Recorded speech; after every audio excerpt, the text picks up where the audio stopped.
Did you know that Central Ohio sends 1 million pounds of food waste to the landfill every day?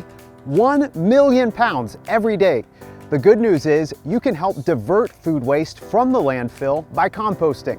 We'll learn more in this episode of New Albany Connects. Since the city's composting program launched in 2022, New Albany residents have composted more than 40,000 pounds of food waste. We've partnered with GoZero on the program, and joining me now is GoZero founder and executive director David Andre. David, why is food composting so important? There's a couple different reasons. First and foremost, there's the environmental impacts. I think that's pretty straightforward. Fewer greenhouse gases, less material going to the landfill, more nutrients cycling back into our food infrastructure. But there's also a cost component. Composting is not as cheap to do as landfilling, but the average household wastes $2,000 per year on food that doesn't get eaten. And so composting is one of those things that you can isolate the material that you're not eating to see how much you're actually wasting and figure out ways to reduce that grocery bill. What kinds of buckets and bags should people be using?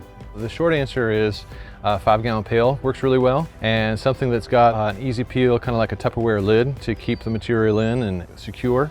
One of the things that people ask about a lot is compostable liners.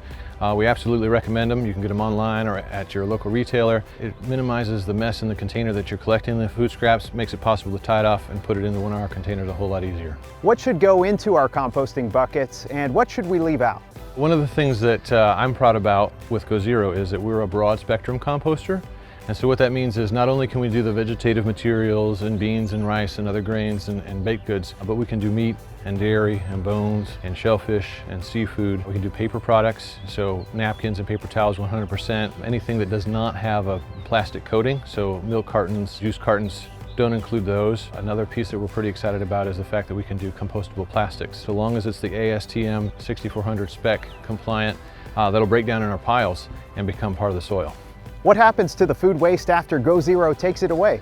First thing we do is take it to the family farm, and it's a little bit like baking bread that we've got to get the ingredients right. We'll build a pile with all the right inputs. Then every 2 weeks or so, we'll turn that pile, and in the space of about 3 months, it'll go from looking like what you might have on your dinner plate to what you might like to have in your flower bed. To get it to a really good place, it takes more like a year, but within 3 months we can get it close.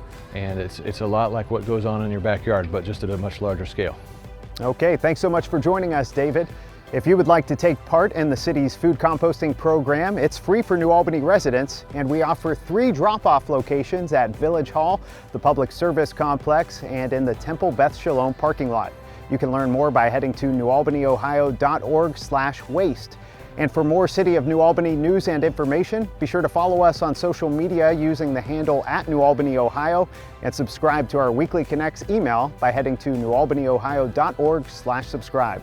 Thanks for watching, and we'll see you next time on New Albany Connects.